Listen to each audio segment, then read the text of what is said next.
Tom Laperche en grande difficulté, tout le contraire de Charles le Caudrelier. Salut tout le monde et bienvenue pour une nouvelle vidéo sur Gothic Sailing.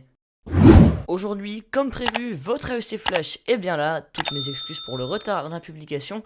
J'avais un emploi du temps très chargé hier soir, ce qui m'a empêché de publier la vidéo à temps. Si vous aimez mon contenu, n'hésitez pas à vous abonner, à liker, à partager et venir me suivre sur Facebook et sur Instagram. Et sur ce, on est parti pour la vidéo. C'était un Tom Laperche bien heureux il y a une semaine, c'est malheureusement un peu moins le cas maintenant.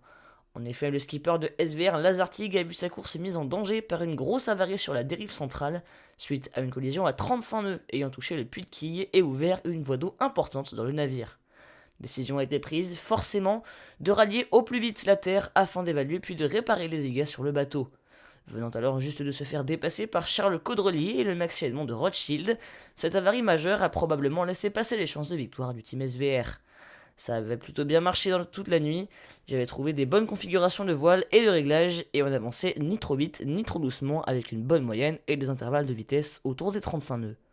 En fin de nuit, j'ai ressenti un énorme choc dans un fracas énorme. Le fait d'avoir tapé la dérive a endommagé le fond de coque et en une fraction de seconde, de l'eau est rentrée dans la portion centrale.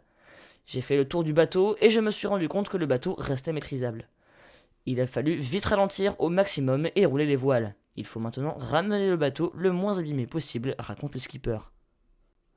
Thomas Coville aussi a dû faire face à des avaries ces derniers jours. En effet, il a mercredi dernier constaté une avarie sur Sotheby Ultime 3. En cause, la casse de son système de descente de foil de tribord. Handicapé sur un bord, il affirme pourtant être confiant pour la suite. J'étais bien revenu sur les deux premiers pour attraper le même front, j'étais content des vitesses du bateau, et ça s'est avéré plus difficile suite à une avarie sur le système mécanique de descente du foil tribord. Avec l'équipe, nous avons réussi à le stabiliser. Il n'y a pas d'avarie structurelle ou de problème majeur sur le bateau, mais pour le moment, je suis handicapé sur un bord. Avec mon équipe technique, nous avons la solution pour retrouver ses fonctionnalités. J'ai un peu de travail, mais je suis confiant, affirme le skipper, tenant du record du Tour du Monde en solitaire entre 2016 et 2017. Contraste avec les malheurs de Tom Laperche et de Thomas Coville, Armel Lecléache a lui repris la mer mardi dernier après 24 heures d'escale à Récif pour régler ses problèmes de Jennaker et de balcon. Reparti dans le sillage d'Anthony Marchand, Banque Populaire 11 fait un bon retour en course mais pointe logiquement à un peu plus de 1000 milles du second Thomas Coville. Info de dernière minute également, ça vient de tomber, Actuel Ultime 3 a lui aussi subi ces dernières heures une avarie majeure sur son bateau. En effet, alors qu'Anthony Marchand naviguait à vitesse élevée dans les 40e rugissants, une collision avec un OVNI a gravement endommagé le foil ce matin à 8h23, heure française. Le team actuel précise que son skipper va bien, que son bateau est en sécurité et que le foil touché est en place mais gravement endommagé. Néanmoins, aucune escale technique n'est pour l'instant envisagée, plus d'infos à venir dans les prochains jours. Le plus rapide aura donc mis un peu plus de 12 jours à avaler la descente de l'Atlantique. Rendez-vous juste compte de la performance. C'est Charles Caudrelier qui a coupé en premier la longitude du cap de Bonne-Espérance dans cette Arkea Ultime Challenge vendredi à 14h22, tout cela après seulement 12 jours, 1 heure, 2 minutes et 22 secondes de course. Le skipper du Maxi Edmond de Rothschild a par la même occasion arraché les records Équateur Bonne-Espérance à Loïc Perron qui le détenait depuis 2011 et affole les compteurs depuis quelques jours, affichant des journées à 800 000 et à plus de 30 nœuds de moyenne et ce dans les 40e rugissants.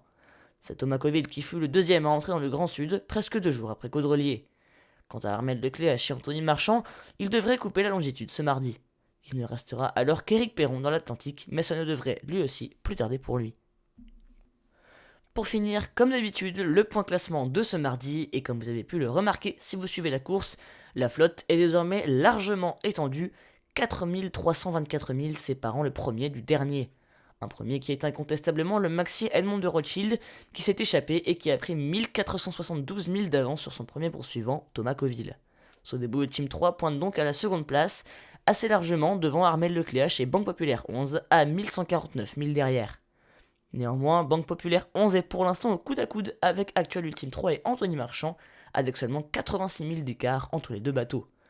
SVR Lazartigue, Hackey est donc pour l'instant 5ème, alors qu'Éric Perron, quant à lui, pointe en queue de flotte à 1462 000 derrière la monture de Tom Laperche.